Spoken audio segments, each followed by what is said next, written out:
Pour notre Zoom du jour, j'ai la joie de recevoir Alain Lamballe qui vient nous présenter son ouvrage Les Pachtuns, un grand peuple sans pays, aux éditions Valeurs Ajoutées. Alors Alain Lamballe est général de brigade, géopolitologue spécialisé sur l'Asie du Sud et notamment diplômé en hindi de l'université de Delhi et en hindi et ourdou à l'INALCO de Paris. Bonjour monsieur. Bonjour.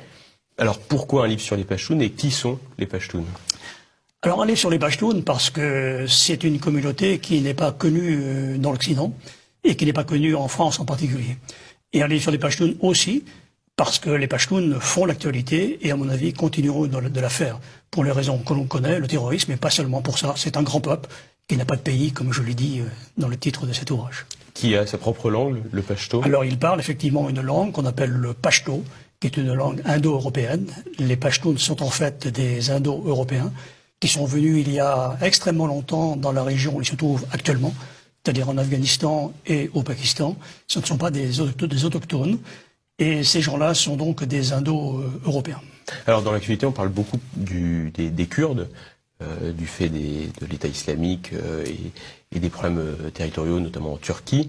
Vous évoquez un peu aussi la question kurde en parallèle, puisque les Pachtuns sont beaucoup plus nombreux que les Kurdes, on en parle finalement beaucoup moins aujourd'hui dans l'actualité. Vous dites un peuple, deux États.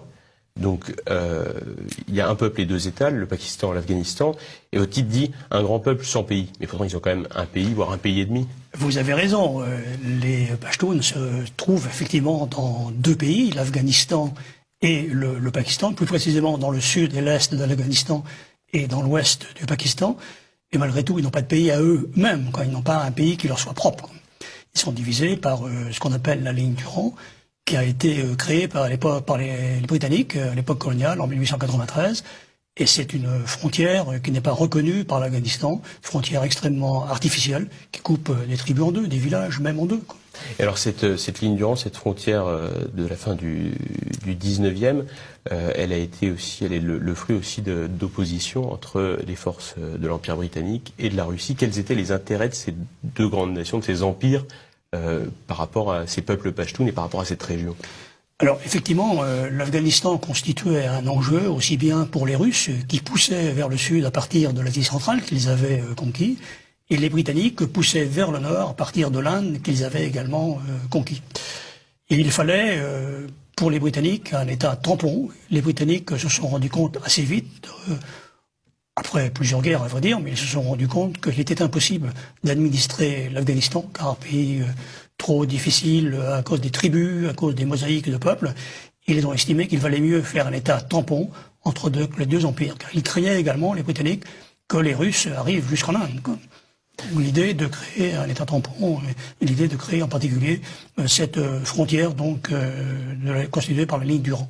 Alors justement, dans cette question de frontière, il y a aussi, pas loin, il y a la Chine, parce qu'on parlait beaucoup de l'intérêt des États-Unis pour l'Afghanistan, puisqu'il y a eu une intervention au début de ce siècle, mais il y a aussi la Chine. Quelle est la place de la Chine justement dans ce concert des nations ? Il y a effectivement une frontière commune entre l'Afghanistan et la Chine, qui a été créée d'ailleurs à l'époque coloniale, avec l'approbation des Britanniques en 1895, donc 2 ans après la création de la ligne du Rang, qui sépare, je l'ai dit, donc l'Afghanistan du Pakistan actuel. Une frontière donc entre l'Afghanistan et la Chine de 76 kilomètres simplement. Alors cette portion de territoire, qui est une portion extrêmement étroite, qu'on appelle le corridor de Wakhan, a été créée précisément pour séparer totalement l'Empire russe de l'Empire britannique. Et alors, pour bien situer pour nos téléspectateurs, puisque les Pachtuns, c'est un sujet très peu évoqué, c'est un des rares livres qui brasse vraiment toute l'histoire, les questions géographiques, religieuses et les coutumes ancestrales et bien d'autres éléments sur les Pachtuns. Les Pachtuns sont finalement très peu connus. La majorité des Pachtuns sont musulmans. Ce qu'il faut savoir avant tout, c'est que la majorité des Pachtuns, les Pachtuns sont majoritaires en Afghanistan, mais ils sont plus nombreux au Pakistan en étant minoritaires. Alors au total, les Pachtuns sont aux environs de 50 millions, en ajoutant donc les populations afghanes et les populations du côté Pakistan. Il y a du côté Afghanistan 20 millions de Pachtuns qui représentent à peu près 60% de la population de l'Afghanistan, estimée à 34 millions. Estimée parce qu'il n'y a pas eu de recensement depuis 1979 en réalité. Donc les pourcentages d'ailleurs du côté Afghanistan sont contestés. Certains disent qu'il n'y a que 45% de la population qui est Pashtun, c'est possible. Enfin, d'après des sources quand même sûres, j'ai plutôt l'impression que les Pashtuns sont beaucoup plus nombreux qu'on le dit habituellement et qu'ils sont effectivement peut-être environ 60% de la population afghane. Alors du côté Pakistan, plus minoritaire au Pakistan. Alors du côté pakistanais, ils sont plus nombreux les Pashtuns que du côté afghan. Ils sont environ 30 millions, mais ça ne représente que 17% de la population pakistanaise, qui est très nombreuse. La population pakistanaise est estimée à plus de 200 millions, peut-être 220 millions d'habitants, si on inclut l'Azad Cachemire et le Gilgit-Baltistan, territoire contesté également par l'Inde.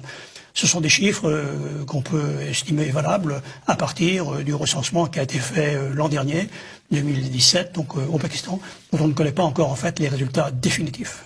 Alors les gens connaissent peu les Pashtuns, mais ils connaissent les talibans, dont on a beaucoup parlé au début de ce siècle, justement.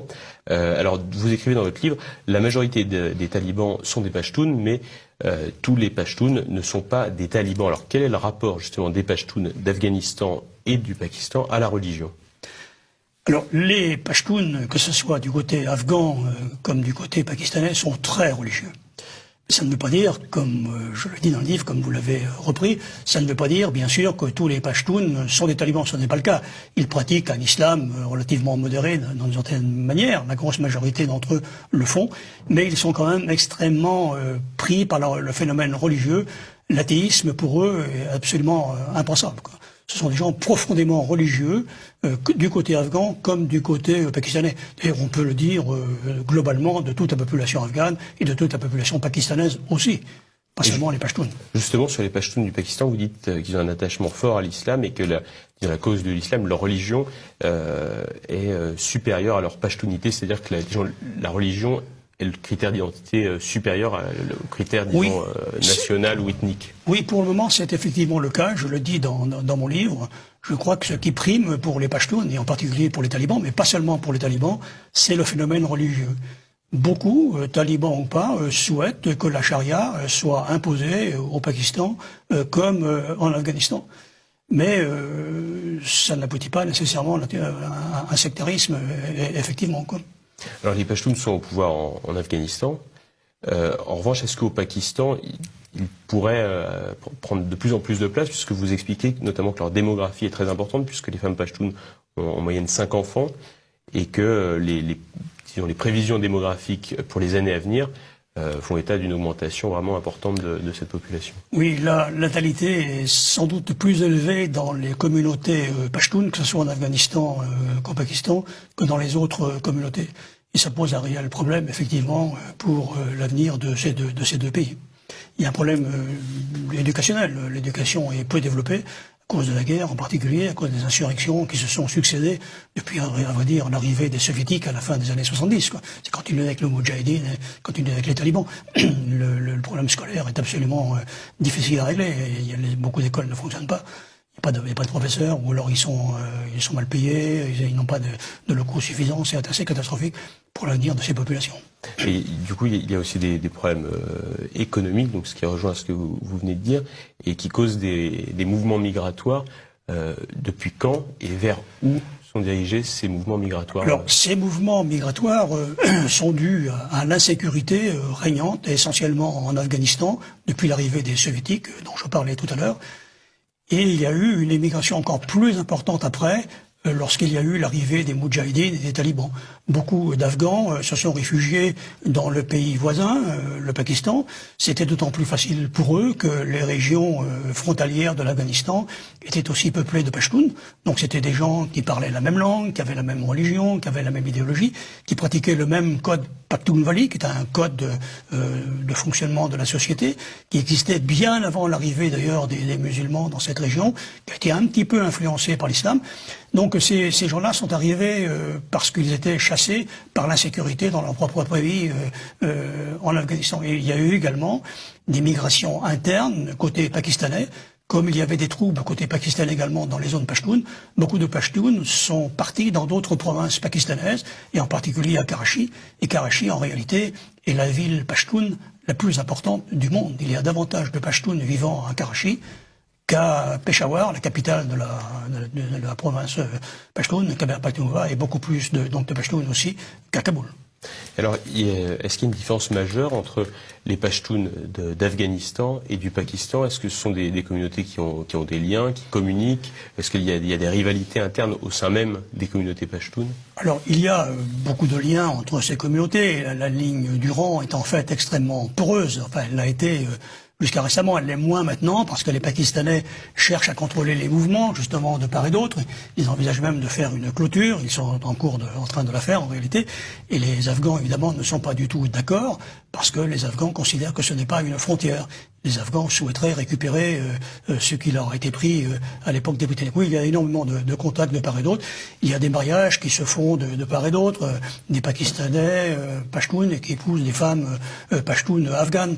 Il y a des Pakistanais également, Pashtuns, qui ont des propriétés du côté Afghanistan.